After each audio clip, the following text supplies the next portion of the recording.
সেটি হলো সনাতনপন্থী মানুষ যারা আছেন তাদেরকে আমি বলে যাই, আপনারা কেউ পিতৃভূমি ছেড়ে যাবেন না। পৃথিবীর মধ্যে সবচাইতে শান্তির দেশ হবে আপনাদের জন্য এই বাংলাদেশ।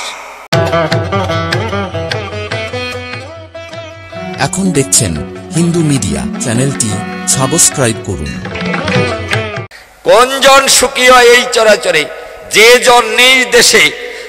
জন নিজ দেশে পিতৃভূমিতে আপনার পিতা মাতার বাস করা যে বাড়ি, সেই বাড়িতে অর্থাৎ পিতৃপুরুষের বসত বাড়িতে যে জন ঋণ মুক্ত হয়ে জ্ঞাতি বন্ধু বান্ধব নিয়ে বাস করে, সেই জন সুখী হয় এই চরাচরে। বলেন, আপনি দেশ ছেড়ে চলে যাবেন আর মরণ আপনার সাথে পিছনে পিছনে যাবে। হ্যাঁ, কেন, কিসের জন্য বলেন? আমি আপনাদের কাছে বলি, সেটি হলো সনাতনপন্থী মানুষ যারা আছেন তাদেরকে আমি বলে যাই, আপনারা কেউ পিতৃভূমি ছেড়ে যাবেন না। পৃথিবীর মধ্যে সবচাইতে শান্তির দেশ হবে আপনাদের জন্য এই বাংলাদেশ। অপেক্ষা মাত্র। মেঘ দেখে কেউ করিস না ভয়, আড়ালে তার সূর্য হাসি, হারা দিনের হারা শশী দিনান্তেই ফিরে আসে, তোমাকে বধিবে যে গোকুলে বাড়ি চেষে। বিশ্বাস যদি থাকে অবশ্যই অবশ্যই দেখেন অবশ্যই আত্মবিশ্বাস হারাবেন না। যার নিজের প্রতি বিশ্বাস না থাকে তার ঈশ্বরের প্রতি বিশ্বাস থাকে না। আত্মবিশ্বাস আপনি প্রগাঢ় সত্তায় উপনীত করে দেখেন, অবশ্যই অবশ্যই আপনার ধর্ম, সনাতন ধর্মের মূল মন্ত্র কি? সনাতন ধর্মের মূল মন্ত্র বহুজন হিতায় বহুজন সুখায়। আমরা বহুজনের হিত কামনা করি, আমরা বহুজনের সুখ কামনা করি। আমাদের পোস্টারে লেখা হয় পৃথিবীর সমস্ত জীবের মঙ্গল কামনায় 24 প্রহর নাম যজ্ঞানুষ্ঠান। শুধু মানুষ নয়, যারা পৃথিবীতে এসেছে অমৃতস্য পুত্র, সবাই সৃষ্টির দান। অতএব সবাইকে মঙ্গল করা আমার কর্তব্য।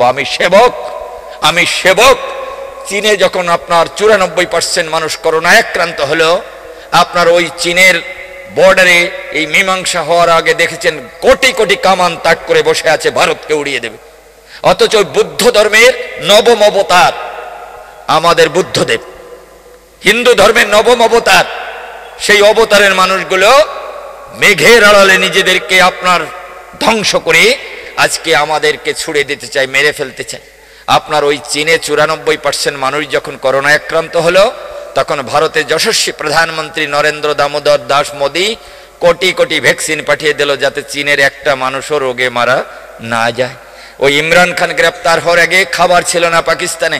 যে পাকিস্তান প্রতিনিয়ত কাশ্মীরের সন্ন্যাসীদের হত্যা করে রক্তে রঞ্জিত করছে, সেই কাশ্মীরে আপনার প্রতিদিন তারা মেরে ফেলতেছে। আপনার সেই পাকিস্তানিদের বাঁচাবার জন্য কোটি কোটি বস্তা চাউল পাঠিয়ে দিল, যাতে ওরা না খেয়ে মারা না যায়। কেন? আমার ধর্ম বলেছে, মেরেছ কলসির কানা, তাই বলে কি প্রেম দেব না? মেরেছ কলসির কানা, তাই বলে কি প্রেম দেব না? আমি প্রেমের ঠাকুর, আমি প্রেমের মহাজন। এ ভারত, আপনাদের কাছে বলি, যে ভারতে আপনি বাস করতেছিলেন ভেঙে এখন বাংলাদেশ হয়েছে পাকিস্তান থেকে, এই ভারত আপনার শকুন্তলার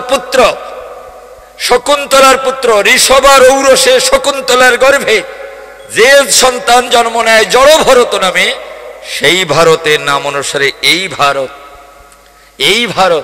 কিন্তু ভারত শব্দটা আপনার রাজা পরীক্ষিতের আগ পর্যন্ত সারা পৃথিবীটার নাম ছিল ভারত। আপনাদের কাছে বলতে চাই, আজকে মিথ্যা কথা বলে ভাগবত পাঠ আমি করি না। আপনারা পড়ে দেখেন, সৌদি আরবের মতো জায়গায় আজকে সৌদির বাদশাহ রামায়ণ এবং মহাভারতকে পাঠ্যপুস্তক হিসাবে স্বীকৃতি প্রদান করেছে। তাদেরকে আজকে রামায়ণ মহাভারত পড়তে হচ্ছে। আজকে আপনার ইটালিতে পৃথিবীর দ্বিতীয় বৃহত্তম রাম মন্দির উদ্বোধনী হতে যাচ্ছে। বলেন, আজকে থেকে 540 বছর আগে প্রেমের ঠাকুর চৈতন্য মহাপ্রভু বলেছিলেন, পৃথিবীতে আছে যত নগরাদি গ্রাম, সর্বত্র প্রচার হবে মধুর কৃষ্ণ নাম।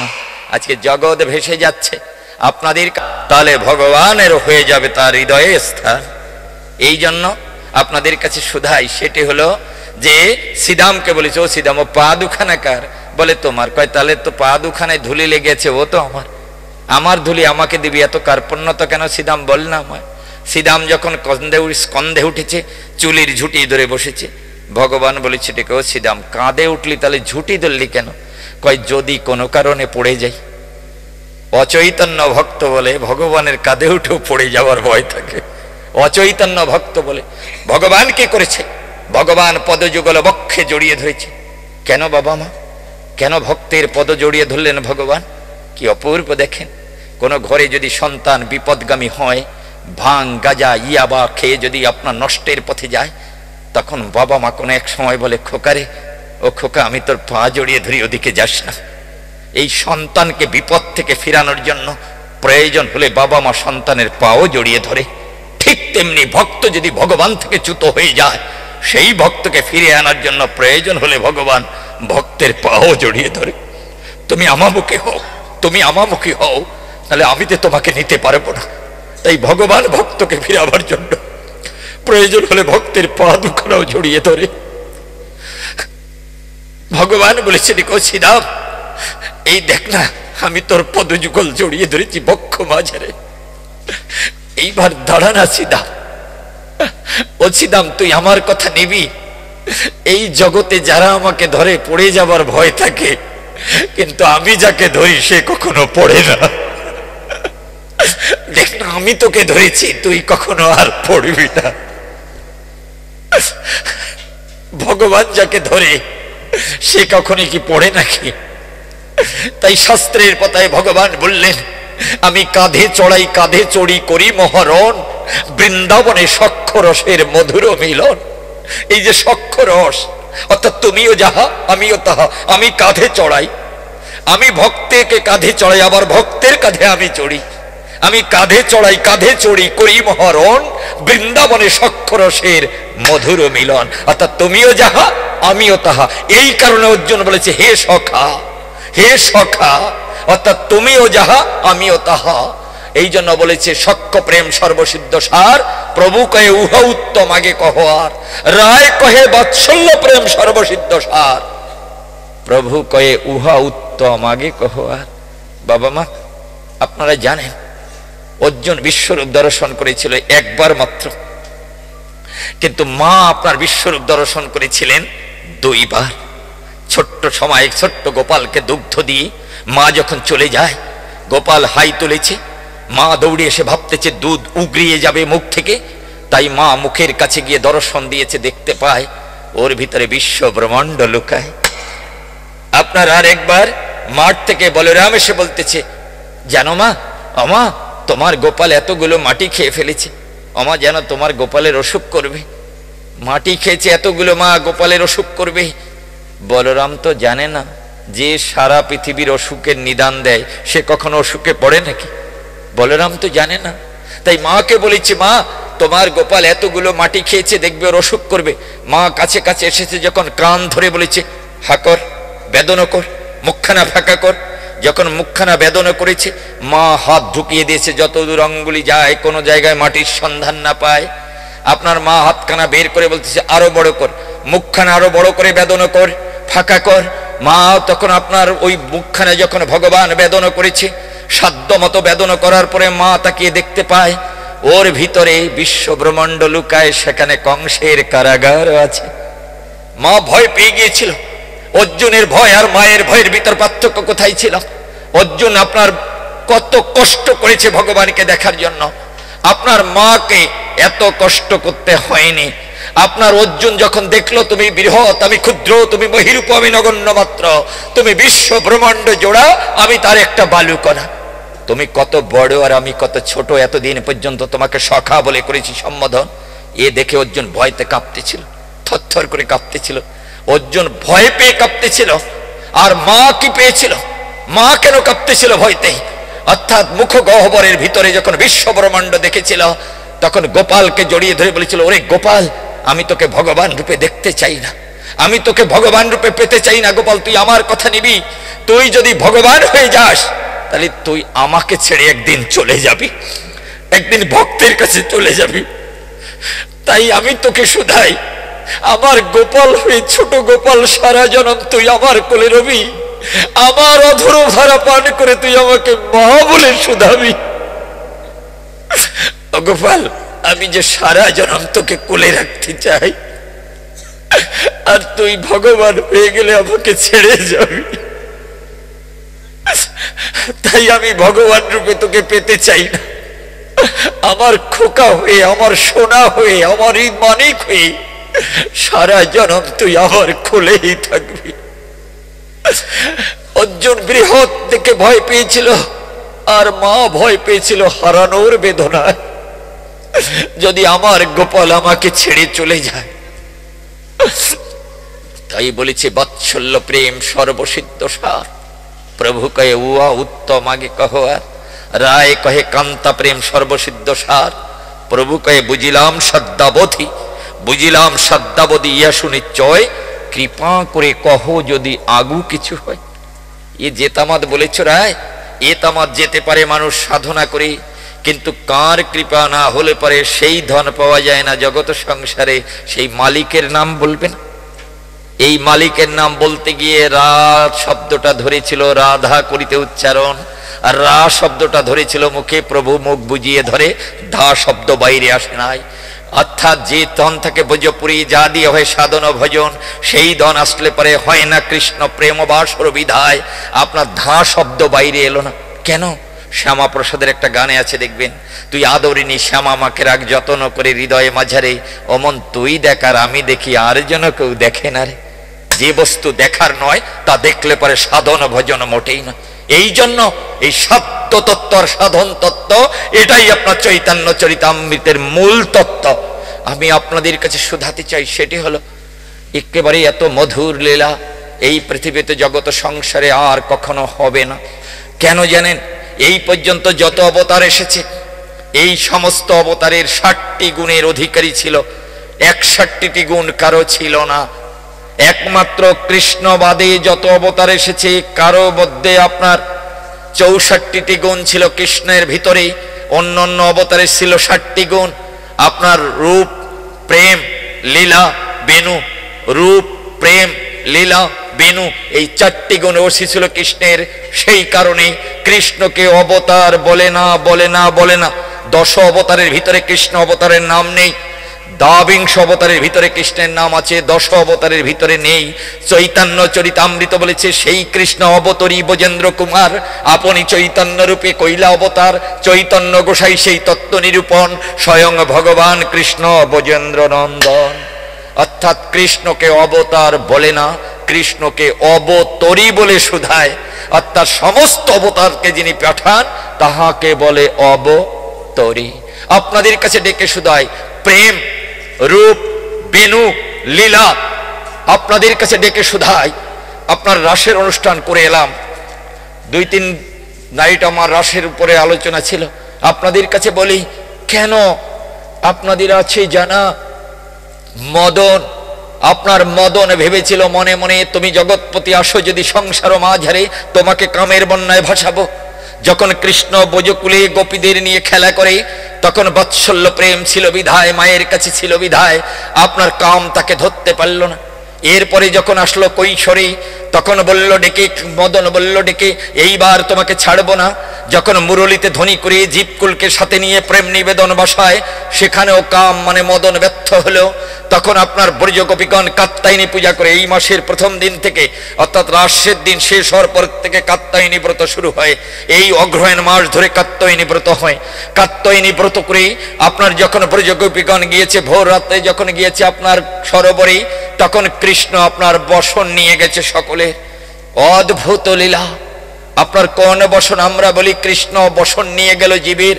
কৃষ্ণ যদি বসন হরণ না করে তাহলে কি মিলন হয় জগৎ সংসারে? কোন বসন? গীতার ভিতরে বলেছে বসাংসি জিন্নানি যথা বিহায় নবানি গিন্নাতি নরহ পরাণী তথা শরীরানি বিহায় জিন্নানি সংজাতি নবানি দেহি। অর্থাৎ কাপড় ছিঁড়ে গেলে মানুষ যেমন কাপড় পরিত্যাগ করে, তেমনি দেহটা নশ্বর হয়ে গেলে পরে এই দেহ নশ্বর দেহ পরিত্যাগ করে।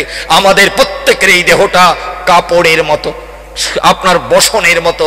অর্থাৎ এই দেহরূপী বসন যত সময় হরণ না হয়, তত সময় আত্মায় আত্মায় মধুর মিলন হয় না। কৃষ্ণ বলেছিল ডেকে, এই যে পচা দেহ আজ আছে কাল থাকবে না, কাক ছিলে ছিঁড়ে খাবে অথবা পোকায় টুকরো টুকরো করে নেবে। এই অনিত্য কাপড়ের মায়া পরিত্যাগ করে যদি তুমি নিত্য ধামে না যাও, তাহলে তোমার সাথে আমার মধুর মিলন হবে না, হবে না, হবে না। মধুর মিলন হবে না। জয় রাধে।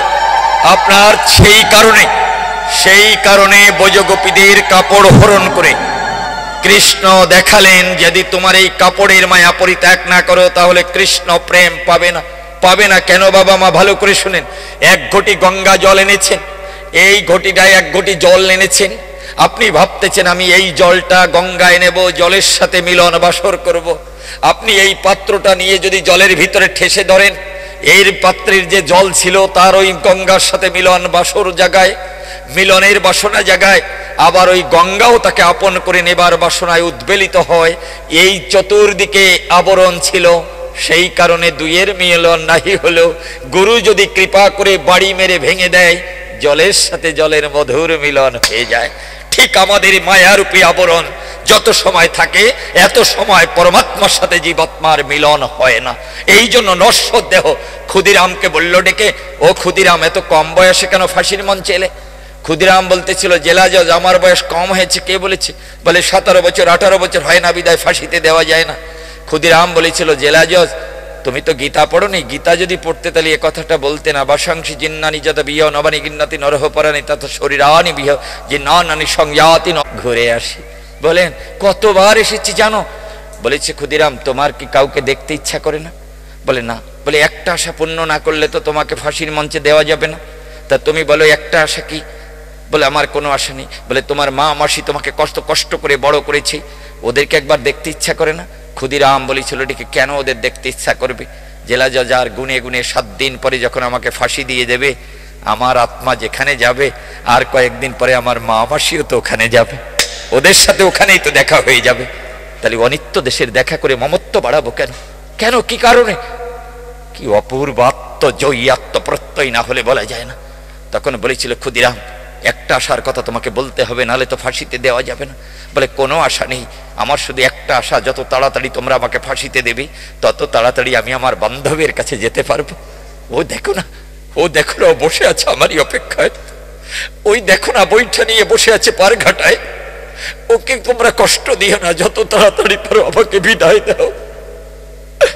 আমার প্রভু যে পার ঘাটায় আমারই অপেক্ষায়। ক্ষুদিরামকে বলেছিল, একটা আশা না বললে তো ফাঁসিতে নেওয়া যাচ্ছে না। বলে জেলা জজ পারবে না, তারপর আমি তোমাদেরকে বলবো। জানো জেলা জজ, আমার মা আবাসী বাগান থেকে ফুল তুলে কত সুন্দর করে মালা গেঁথে দিত আমার হাতে তুলে। জানো জেলা জজ, আমি সাজিতে করে যখন মাথার উপরে মালার সাজিটা নিয়ে যখন ক্ষিপ্র গতিতে বাড়ি থেকে বের হয়ে একটা বিরাট দিগন্ত পাড়ি দিয়ে যখন ওপারে যেতাম, ওই দিগন্তের ওপারে মাঠের শেষ ভাগে একটা ঠাকুর মন্দির ছিল। জানো জেলা জজ, প্রতিদিন গিয়ে ধুলাই লুটিয়ে গোবিন্দকে প্রণাম করে সাজির ভিতরে ভালো মালাটা ধরে যখন আমি প্রাণ গোবিন্দকে পরাবার বাসনা করতাম, তখন ওই মালার ভিতরে হৃদ মন্দিরে আমার মা মাসির অভুক্ত মুখখানা ভেসে উঠত। আমি যদি এই ভালো মালাটা আমার গোবিন্দকে পরাই, তাহলে আমি বাজারে বিক্রি করে চাল না আনলে পরে আমার মা মাসি না খেয়ে থাকবে। তাই জীবনে কোনোদিন আমার হাতে গোবিন্দকে একটা মালা পরাতে পারলাম না।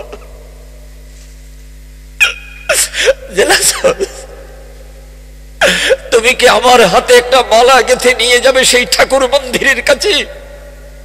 আমি যাবার সময় প্রাণ গোবিন্দকে একটা মালা পরিয়ে বলে যাব, ঠাকুর আমার ইহকালের সমস্ত সাধনা ভজনা আমি তোমাকে দিয়ে গেলাম।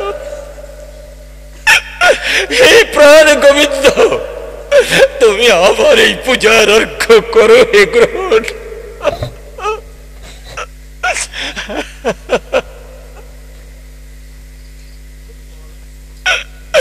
আমি বলে যাব, আমার জীবনের শেষ মালা আমি তোমাকে পরিয়ে গেলাম।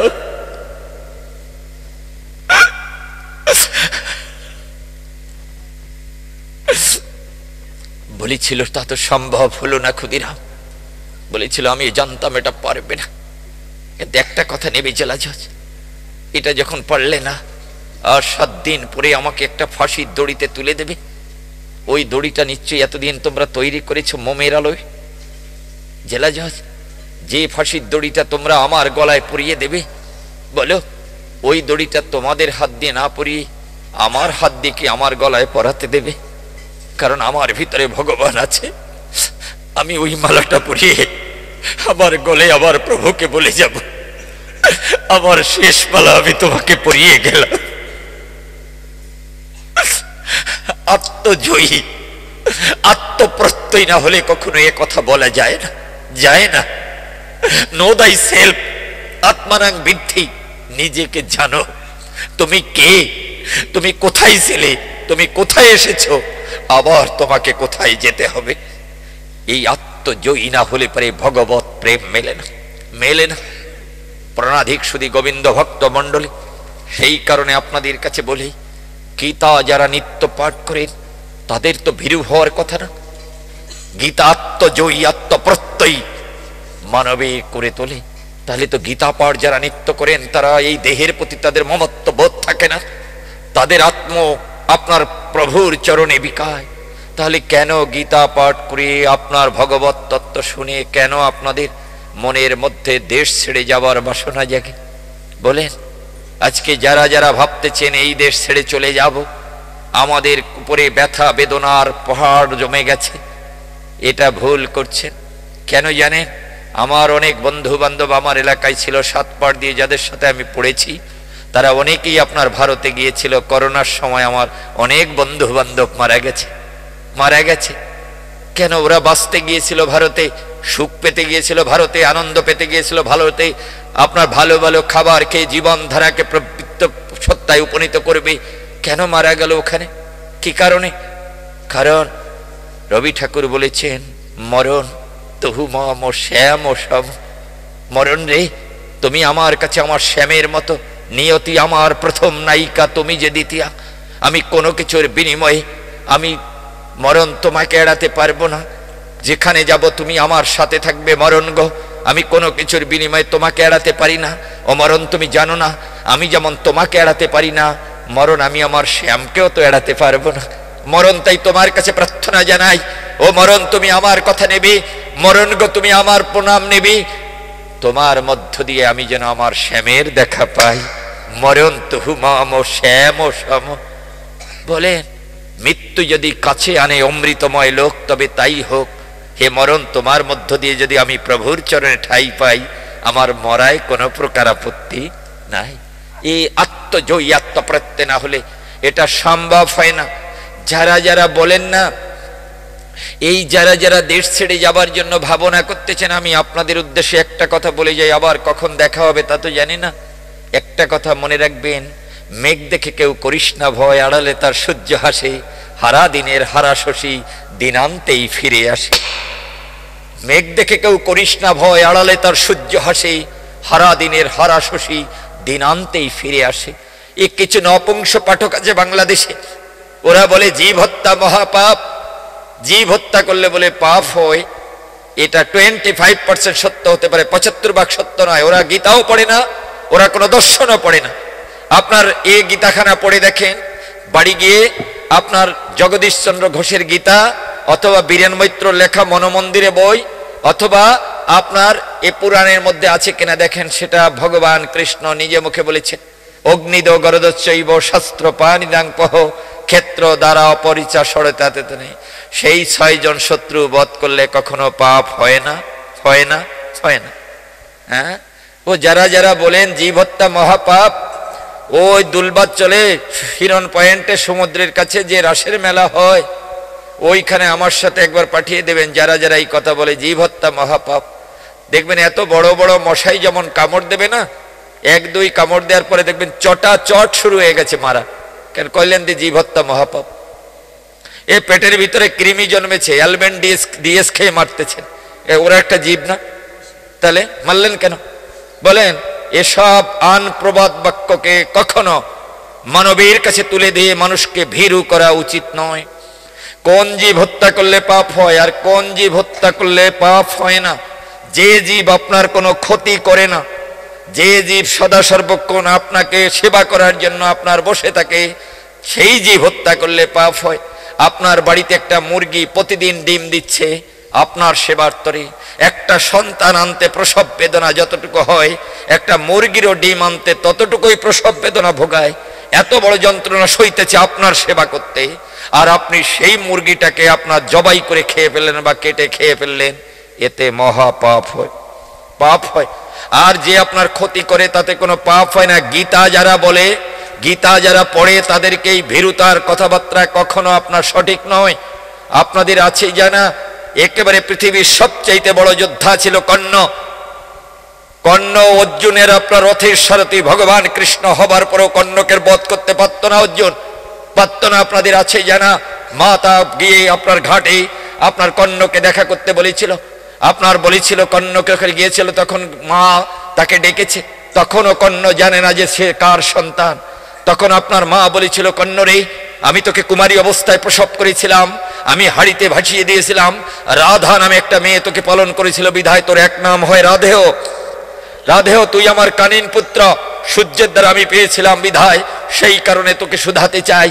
তোকে কুমারী অবস্থায় জন্ম দিয়েছিলাম বিধায় আমি তোর নামে জগতে পরিচিতি হতে পারবো না, পারবো না, কলঙ্ক আমার মাথায় পড়ে যাবে বিধায় আমি অর্জুনের নামে আমার পরিচয় হতে হবে সারা জগৎ মাঝারি। তাই জোড়হাত করে মা হয়ে যদি তোর কাছে কিছু ভিক্ষা চাই, তাহলে তুই আমাকে দিবি না? তখন কর্ণ বলেছিল, যে চোখের জলধারা পুষ্পরাশির মতো নিবেদিত হয়ে আমাকে সন্তান রূপে স্বীকৃতি দিল, আমি কারো না কারো গর্ভের সন্তান।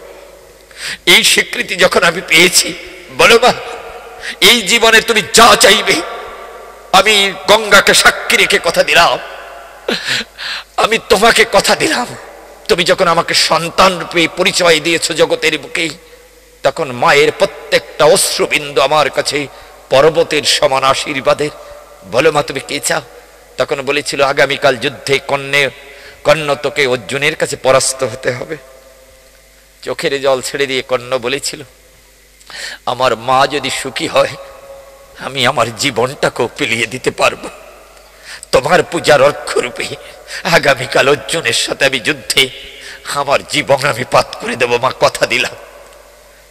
আপনারা জানেন, মা যদি ভিক্ষা না চাইতো, তাহলে অর্জুনের রথের সারথি কৃষ্ণ হলেও কর্ণকে বধ করতে পারত না, পারত না, পারত না।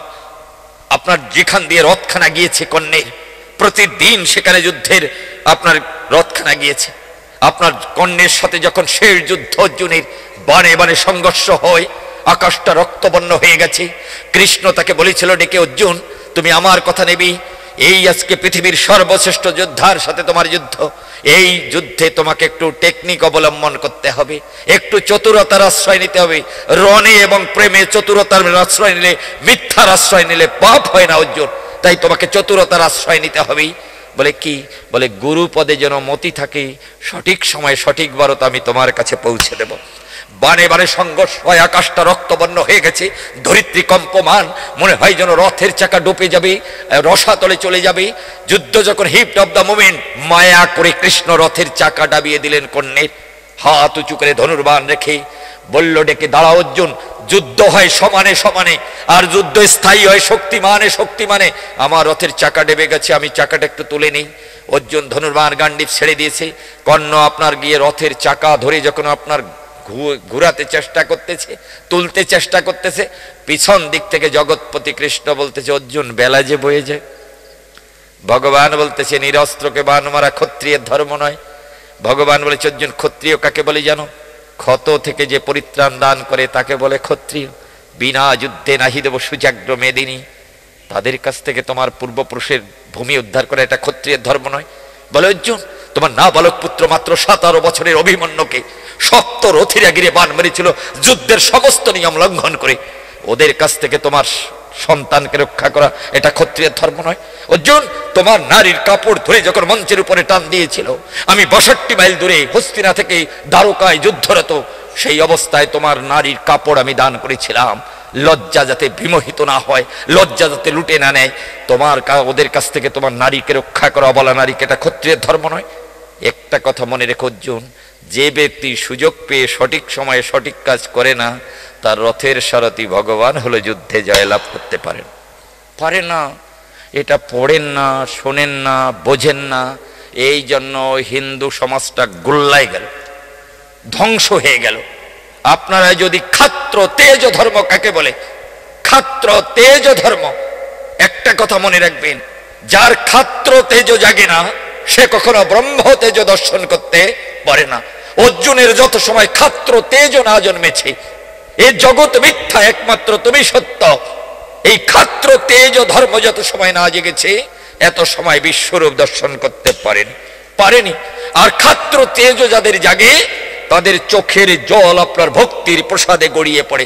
বিবেকানন্দের প্র্যাকটিক্যাল বেদান্ত বই পড়ে দেখেন, সেখানে বলেছে চোখের জল শুধু চোখকেই পরিষ্কার করে না, চোখের জল ভগবানকে দর্শন করায়। ক্ষাত্র তেজ ধর্ম না জাগলে পারে ভগবান দর্শন হয় না। আপনাদের কাছে একটা কথা বলি, আপনি যে মাটি ছেড়ে যেতে চাচ্ছেন, এই মাটির নিচে আপনার বাবা ঘুমিয়েছে, মা ঘুমিয়েছে, ঠাকুর দাদা ঘুমিয়েছে, তালুই ঠাকুর দাদা ঘুমিয়েছে, অনন্ত পুরুষ ঘুমিয়েছে। আপনি যাবার সময় ওদেরকে কি বলে যাবেন বলেন? নশ্বর দেহকে বাঁচানোর জন্য পূর্বপুরুষের স্মৃতিকে ম্লান করে চলে গেলেন। পঞ্চ পাণ্ডবেরা যখন অজ্ঞাতবাসে হিমালয়ের পাদদেশে জল আনতে গেল, চারি ভাইকে এক এক করে সংহার করলো, দ্রৌপদীও মারা গেল। শেষ আপনার যুধিষ্ঠির গিয়ে দেখতে পায় বকরূপ ধর্ম দাঁড়িয়ে আছে। তখন বলেছিল আমার ভাইদের কে হত্যা করেছে? ধর্ম বলেছিল আমি হত্যা করেছি। বলে কেন? বলে এই 4টি প্রশ্নের উত্তর দিতে পারেন, এই বিধায় তোমার ভাইয়েরা মৃত্যুর কোলে ঢুলে পড়েছে। বলে সেই প্রশ্নটা কি? বলেছিল কি বারতা, কি আশ্চর্যম পদ বলি কারে, কোনজন সুখী হয় এই চরাচরে? বলো কি বারতা, এই পৃথিবীতে এসে তুমি কি বারতা পেয়েছো? ধর্মরাজ যুধিষ্ঠির বলেছিলেন যে এই বিশ্ব ব্রহ্মাণ্ডম নামক কড়াইতে এই ভূত সকলকে আগুনে জ্বালাচ্ছে, পোড়াচ্ছে সুখ দুঃখের বারতায়। এর মূল উদ্দেশ্য একমাত্র প্রভু ছাড়া আর কেউ জানে না। আমি এই খবর পেয়েছি। কি আশ্চর্য! তোমার কাছে সবচেয়ে আশ্চর্যের কি? বলেছিল একজন ব্যক্তি মারা যাচ্ছে, তার দেহ থেকে প্রাণ পাখি চলে যাচ্ছে, তার আত্মীয় স্বজন বন্ধু বান্ধবেরা বসে চোখের জল ফেলতেছে, কাঁদতেছে, বেদনা প্রকাশ করতেছে, কিন্তু যারা কাঁদতেছে তারা জানে না একদিন তাকেও ওই পথে যেতে হবে। এটাই আশ্চর্যের বলে মনে হয়েছে। পদ বলি কারে, স্মৃতি শ্রুতি শাস্ত্রাদি, রামায়ণ মহাভারত ভাগবত গীতা লীলামৃত বলেছে এই পথে গেলে ভগবানকে পাওয়া যায়, এই পথে গেলে ভগবানকে পাওয়া যায়। মানুষ আব্রার বিভ্রান্তির পথে পড়ে যায়, কোন পথে গেলে সত্যি সত্যি ভগবানকে খুঁজে পাবে। তখন রাজা যুধিষ্ঠির বলেছিল সমসাময়িক কালে যাদেরকে তুমি জ্ঞানী ব্যক্তি মনে করবে, তাদের কাছ থেকে সত্যত্ব শুনে নিজের বিবেকের কাছে প্রশ্ন করবে। বিবেক যে পথে যেতে বলে সেই পথে পাবে ভগবানের সন্ধান।